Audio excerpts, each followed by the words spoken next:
এবার বাংলাদেশকে বিপদে ফেলতে গিয়ে নিজে গ্যাড়াগলে ফেঁসেছে ভারত। ভারত থেকে আর কোনো প্রকার আলু পেঁয়াজ রপ্তানি করতেছে না বাংলাদেশ। বাংলাদেশের মানুষ ভারতের ওপর অনেক ক্ষিপ্ত।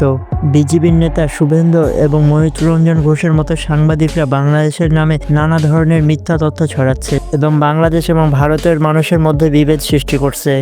বিজিবি নেতা শুভেন্দু বলেছিল বাংলাদেশকে কোনো প্রকার আলু পেঁয়াজ দেবে না, বাংলাদেশের মানুষকে না খেয়ে মেরে ফেলবে শুভেন্দু ঘোষ।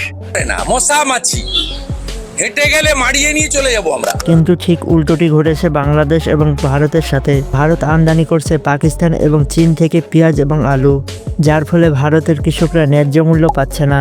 এছাড়া বিজেপি নেতা শুভেন্দু বাংলাদেশের জামাতে ইসলামকে একটি জঙ্গি সংগঠন বলেছে। এছাড়া জামাতের নেতাদের রাজাকার বলে আখ্যায়িত করেছে এই বিজেপি নেতা, যার ফলে বাংলাদেশের অধিকাংশ মানুষ তাদের ওপর অনেক ক্ষিপ্ত।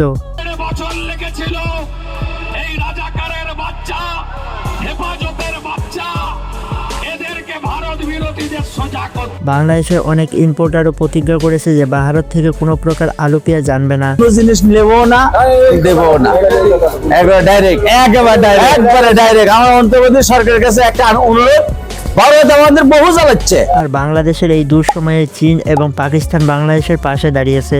পাকিস্তান থেকে এ পর্যন্ত 2টি জাহাজে বিপুল পরিমাণে খোলা আলু পেঁয়াজ এসেছে, যার ফলে বর্তমানে বাংলাদেশের সবজির দাম অনেক কম।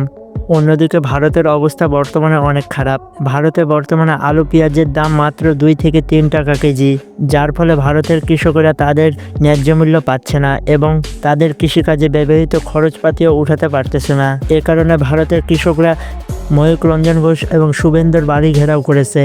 অনেক প্রতিবেদন থেকে বর্তমানে জানা গেছে যে ভারতের অনেক কৃষক আত্মহত্যা করছে এই ন্যায্য মূল্য না পাওয়ার জন্য। এ কারণে কালকে থেকে শুভেন্দু এবং মহিতরঞ্জন ঘোষের বাড়ি ঘেরাও করছে তাদের কৃষকরা।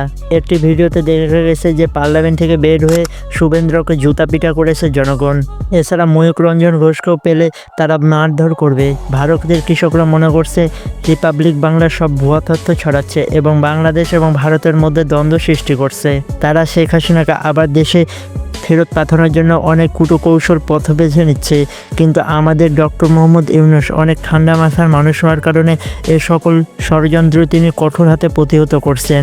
ভারত অনেক চেষ্টা করছে বিদেশে বাংলাদেশের নাম খারাপ করার জন্য, কিন্তু কোনো লাভ হচ্ছে না।